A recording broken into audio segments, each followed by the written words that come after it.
Hi friends സ്റ്റോറിട്ട് പോവാം. അതിനായിട്ട് പറയുമായിരുന്നു ജേഹൂപ്പ് പറയായിരുന്നു. അപ്പോൾ എനിക്കും ആനിമൽസ് സംസാരിക്കും മനസ്സിലാവൂലേ? മനസ്സിലാവും. അത് മാത്രമല്ല ടണ്ടർ സംസാരം അതായത് ജിന്നുക്കും മനസ്സിലാവും എന്ന് പറഞ്ഞത്. ജിന്നിനെ നോക്കാൻ തുടങ്ങി എന്ന് പറയായിരുന്നു. എല്ലാവരും ഫാമിലി ഹാപ്പി ആയിരുന്നു. കുറേ ഡേയ്സ് കഴിഞ്ഞ് ഹീറോയ്ക്ക് ബേബീസ് ജനിച്ചായിരുന്നു. ഹീറോ പറയായിരുന്നു ബേബീസിനോട്, മമ്മിക്ക് കുറച്ച് ലേറ്റായി ബേബീസ്ക്ക് ഇപ്പോൾ 6 വയസ്സായി.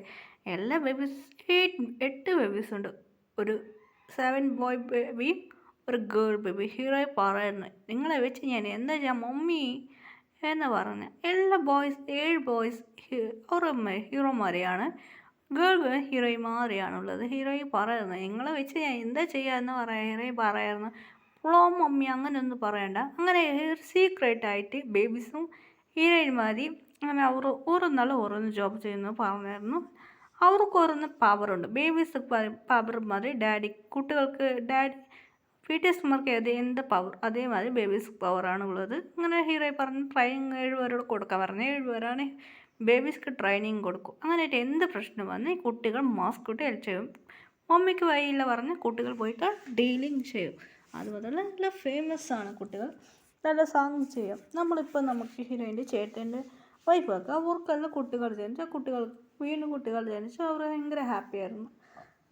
എന്നിട്ട് ഫസ്റ്റ് ചേട്ടനക്ക് 5 ബേബീസ്, രണ്ടാമത്തെ ചേട്ടനിക്ക് 5 ബേബീസാണ്,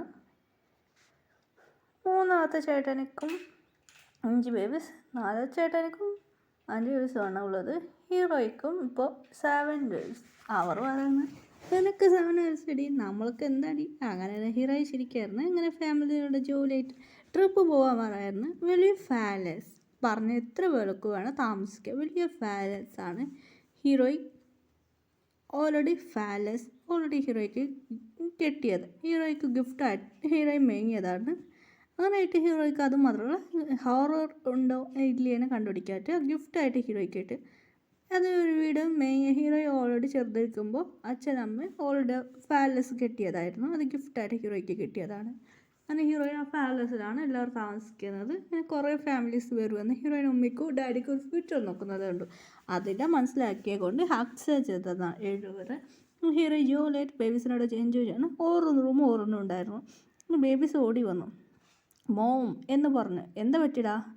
ഇങ്ങനെ കുറേ ഡേയ്സ് പോകാൻ തുടങ്ങി. ഇപ്പോൾ എല്ലാ കുട്ടികൾ വളർന്ന് വലുതായി. ഇപ്പോൾ എല്ലാവർക്കും ഓരോന്നാൾ കോളേജ് പഠിക്കാൻ തുടങ്ങി. ഓരോന്നാൾ ബിസിനസ് നോക്കി. ഹീറോയിൻ്റെ ചേട്ടന്മാരുടെ കുട്ടികളെല്ലാം ഓരോന്ന് ബിസിനസ് ചെയ്യുന്നു. അവർ പറഞ്ഞാൽ വീട്ടിലൊന്ന് അവർ പറയാൻ തുടങ്ങി, മോം ഡാഡ് ഞങ്ങൾ ഓരോന്ന് ജോബ് ചെയ്യുന്നു. എല്ലാ കുട്ടികൾക്കും മാരേജായി. ഹീറോയിൻ്റെ ബേബീസിക്ക് മാത്രം മാരേജ് ആയിട്ട് ഹീറോയി പറയാൻ തുടങ്ങി, നിങ്ങൾ 7 പേർക്കും മാരേജ് ആയിരിക്കും. മോം ഞങ്ങളിൽ ഓരോന്നാൾ ജിന്നി ബേബി പറയാൻ തുടങ്ങി, മോം ഞാനും ഒരു ആക്ടർ. ശരിടാ, നീ ആക്ടറായിട്ട് ഇപ്പോൾ എന്താ ചെയ്യുക? നിനക്കിപ്പോൾ മാരേജ് കഴിക്കണോ? എന്താ ആക്ടറായിട്ട് റോസിനെ കൂടെ കറങ്ങുന്നത് കേട്ടിട്ടുണ്ട്? മോം അങ്ങനെ ഒന്നുമില്ല മോം എന്ന് പറഞ്ഞ് ഒരു ആക്ടർ റോസി. പിന്നെ സോഫിയെ കൂടെ ഇല്ല മോം, എനിക്ക് അവൾ സുട്ടാവില്ല. അങ്ങനെ ഹീറോയിൻ മറട്ടിയായിരുന്നു. ഹീറോയിൻ ശരി നിങ്ങൾക്ക് ഞാൻ പെണ്ണ് നോക്കാൻ കൊണ്ടുപോകാമെന്ന് ഹീറോയിൻ പെണ്ണ് നോക്കാൻ പോയിരുന്നു. പേര് ഫാത്തിമ. വാവ്, ഇവൾ നല്ല അടുക്കളുടെ പെണ്ണാണ്. എങ്ങനെയായിട്ട് പെണ്ണിൻ്റെ വീട് പോയി നോക്കിയായിരുന്നു. ഹീറോയി ഫസ്റ്റ് നോക്കുമ്പോൾ ആ കുട്ടി നല്ല കെയറിങ് നല്ല സ്വീറ്റ് ഗേളാണ്. അതുകൊണ്ട് ഹീറോയ്ക്ക് ഒരുപാട് ഇഷ്ടപ്പെട്ടായിരുന്നു. അങ്ങനെ ആ കുട്ടീനെ ഫോളോ ചെയ്ത് വന്നായിരുന്നു. പേരെന്താ എൻ്റെ പേര് ഫാത്തിമ. ജിന്നിനെ വിളിച്ചാണ്. ശരി ഓക്കെ. പെണ്ണ് കാണാൻ വീട്ടിൽ സംസാരിച്ച് വന്നായിരുന്നു. അങ്ങനെ പെണ്ണ് കാണാൻ വരുന്നതിന് കാര്യം വീട്ടിൽ പറഞ്ഞായിരുന്നു. ഫാദർ നല്ല കൊണ്ടായിരുന്നു. അങ്ങനെ പെണ്ണ് വന്നു. ജിന്നിൻ്റെ ബെസ്റ്റ് ബേബിക്ക് എനിക്ക് മാരേജ് അച്ഛാ എനിക്ക് പിടിക്കുന്ന മാറി ഇല്ലെന്ന് ജിൻ നോക്കുമ്പോൾ ഫാത്തിമ മൊത്തം flat. What A beautiful girl എന്ന് ജിന്ന് നോക്കായിരുന്നു. ഇങ്ങനെ കുറച്ച് നാൾ കഴിഞ്ഞാൽ അവൾക്ക് മാരേജായി. ആദ്യം മാത്രം ആറാമുക്കും ഷുഗർക്ക് നോക്കാം. ഷുഗറിൻ്റെ ബേബി ഭയങ്കര കോൾഡാണ്. അങ്ങനെ ഹീറോയ്ക്ക് ഒരു ഹീറോയിൻ്റെ ഫ്രണ്ട് ഉണ്ടായിരുന്നു. അങ്ങനെയായിട്ട് ഒരു പെണ്ണുണ്ടായിരുന്നു. അങ്ങനെ ആ പെണ്ണിനൊക്കെ ഷുഗറിനെ ഇഷ്ടമാണ്. അങ്ങനെ ഷുഗർക്ക് മാരേജ് കഴിച്ച് ജേഹൂബും ആറാമുക്കും ഓരോ പെണ്ണ് നോക്കായിരുന്നു. പറഞ്ഞ് ഒരു ഡോക്ടറാണ് ഹീറോയിൻ ജോലി ചെയ്യുന്നത്. ഡോക്ടറാണ് ആ ഗേൾ പഠിക്കുന്നത്. അങ്ങനെ ജേഹൂബുക്കും ആറാമുക്കും ഡോക്ടർ ഗേൾ മാരേജ് കഴിച്ച് ജേഹൂബുക്ക് പറഞ്ഞാൽ ഒരു ഗേളാണ്. വാവ്, ഈ ഗേൾ നല്ല ഭംഗിയായിട്ടുണ്ടല്ലോ. ആ പെണ്ണ് നോക്കായിരുന്നു. ആ പെണ്ണൊക്കെ പറഞ്ഞാൽ നല്ല കുക്കിംഗ് ചെയ്യും. അങ്ങനെ ജേഹൂബ് കുക്കിംഗ് ചെയ്യുന്ന ഗേൾ മാരേജ് കഴിച്ച് കുക്കിംഗ് പഠിക്കാനാണ്. ശരിടാ. 4 പേർക്ക് മാരേജ് ആയി. ഇനി 3 പേർക്കാ മാരേജ്. മമ്മി ഞങ്ങളെ 3 പേരെ എന്താ മമ്മി നോക്കുന്നത്? ആ ജിമിനാണ്. ജിമിന് പറയുന്നത് ജിമിന് ബേബി പറയുന്നെങ്കിൽ എന്തിന് മമ്മി ഇങ്ങനെ നോക്കുന്നത്? 3 ഗേൾസ് വന്നായിരുന്നു. അങ്ങനെ 3 ഗേൾസ് പിടിച്ച് മാരേജ് അയച്ചു. ജിമിൻ്റെ വൈഫ് പറഞ്ഞ ഒരു ഫാഷൻ ഡിസൈൻ. വീൻ്റെ വൈഫൊക്കെ പറഞ്ഞ അതേമാതിരി ഹെയർ സ്റ്റൈൽ ഡിസൈൻ മേക്കപ്പ് ഗേളാണ് ട്രെയിനിങ് പഠിച്ചത്. Okay mummy. ഒരു 3 പേരെ ആക്ടറാണ്. ഇവരും ആക്ടറാണ്, മോഡൽ, സിംഗിങ് ആണ്.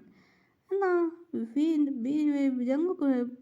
ജങ്കുക്കിൻ്റെ പാർട്ട്ണർ നല്ല ബ്യൂട്ടിഫുൾ ഗേളാണ്. അങ്ങനെയായിട്ട് ആ ഗേള് നല്ല നോബൽ എഴുതാ കാർട്ടൂൺ ചെയ്യാൻ റൈറ്ററാണ്. മൂവിയെല്ലാം എഴുതുന്നത് ഗേളാണ്. അതുമാത്രമല്ല കോളേജ് പഠിക്കുകയാണ്. ജങ്കുക്ക് മുറക്കറി എനിക്ക് കോളേജ് പഠിക്കണം വേണം. ശരി എന്ത് വേണം ചെയ്തതെന്ന് പറ. അങ്ങനെ എല്ലാവർക്കും ഭയങ്കര ഹാപ്പിയാണ് ബോയ്സൊക്കെ. എന്നാൽ ഓരോരോ ബേബീസിനെ കാണുമ്പോൾ ഹീറോയ്ക്ക് ഭയങ്കര ഹാപ്പിയായിരുന്നു. ഹീറോയി മനസ്സൊന്നും ഇരിക്കാതാണെങ്കിൽ ഇപ്പം എന്താ പറഞ്ഞിട്ട് കാര്യമില്ല. അത് ഹീറോയി ഓർത്ത് ബേജാറാക്കായിരുന്നു. ഒരു ലവ് സ്റ്റോറിയാണ് ഹീറോയിൻ്റെ ബേബി. അത് ഗേൾ ബേബിക്ക് മാരേജായി. ഗേൾ ബേബി പോലെ ഇങ്ങനെ നോബിൾ ചെയ്തായിരുന്നു. ഹീറോയി ഓർക്കായിരുന്നു. അങ്ങനെ 7 പേര് അതെ ഇപ്പോൾ ജീവനിലില്ല അവർ. ഇങ്ങനെ 7 പേരെ ഓർത്ത് ഹീറോയ്ക്ക് അറിയായിരുന്നു. ഞാനും കൂടെ ഹീറോയ്ക്ക് വയസ്സായി. ഇപ്പോൾ കുട്ടികൾ പേരക്കുട്ടിയായി. അങ്ങനെ ഹീറോയി വെഡായി. അതെ മരിച്ചു. അങ്ങനെ ഹീറോയി കുറേ ഡേയ്സ് കഴിഞ്ഞ് ഹീറോയി വീണ്ടും ജനിച്ചു. ഹീറോയി വീണ്ടും ജനിച്ചു. അങ്ങനെയായിട്ട് വീണ്ടും ജനിച്ചു. അങ്ങനെ അതേ പേരുള്ള PTS മെമ്പർ ഇപ്പോൾ അവർ CEO ആയി മാറിയായിരുന്നു. CEO 7 പേർ CEO ആണ്. ഹീറോയി ഇപ്പം എന്താ ചെയ്യുക എന്നമ്മ ഞാൻ ലേറ്റായി ഞാൻ പോവാ എന്ന് പറഞ്ഞ് 7 പേർ ഇന്ത്യക്ക് വന്നിരുന്നു. ഹീറോയി ഇന്ത്യയിലുള്ള കൊറിയയിൽ. അങ്ങനെയായിട്ട് ഇങ്ങനെ അവർ വന്ന് ഹീറോയി ഇടിച്ചു. അങ്ങനെ ഇടിച്ച് വീണായിരുന്നു. ഹീറോ ആറം പിടിച്ചു. ആറമ്മക്ക് ഒരു ഫീലിംഗ് വരും. അങ്ങനെ ആറം വിടുമ്പോൾ ആറമ്മക്ക് മുമ്പ് നടന്നതെല്ലാം ഓർമ്മ വന്നു. പിന്നെ ആ ബുക്കിന് ഓർമ്മ വന്നു. ആ ബുക്ക് എവിടെ വെച്ചിരുന്നത് ബുക്കിന് ഓർമ്മ വന്നു. അങ്ങനെയായിട്ട് അവർക്ക് പേരോർമ്മ വന്നു. അങ്ങനെ ഇതായി ഓരോന്നാൾക്ക് ഓരോന്ന് നടക്കുമ്പോൾ അവർക്ക് ഓർമ്മ വന്നു. അങ്ങനത്തെ പ്ലേസ് അങ്ങനെ ഹീറോയുള്ള പ്ലേസ് ആകത് ഇത് അങ്ങനായിട്ട് അവർക്ക് ഒരു ഡൗട്ട് വന്നു. ആറമ്മ ചെക്ക് ചെയ്യുമ്പോൾ അവർ ലൈബ്രറി കിട്ടി. അതൊരു ലൈബ്രറി ആയിട്ട് പറയാനാണ് പാലസ്. അങ്ങനായിട്ട് ആ ബുക്ക് കിട്ടി. ആ ബുക്ക് എടുത്തു നോക്കും ഫുള്ള് വായിച്ചു. അങ്ങനെ അവർക്ക് ഫ്ലാഷ് ബാക്കെല്ലാം ഓർമ്മ വന്നു.